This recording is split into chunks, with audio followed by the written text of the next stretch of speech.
ሰርጉ ሸራተን ምን ተብሎ ከዛ ደግሞ መልሱ ራሱ እንደገና ሂልተን ሲደረግ እሷ እጮኛው ኤክስፔክቴሽኑ ሃይ ይሆናል እሱ ደግሞ የለው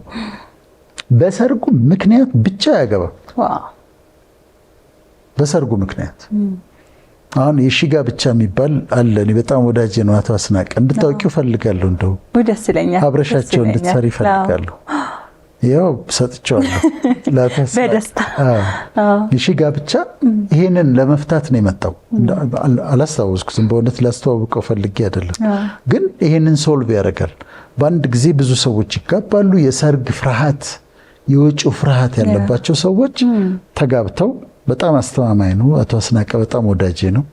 ትልቅ ስራ ነው የሚሰሩት በዚህ ዙሪያ እና እናከብራቸዋለን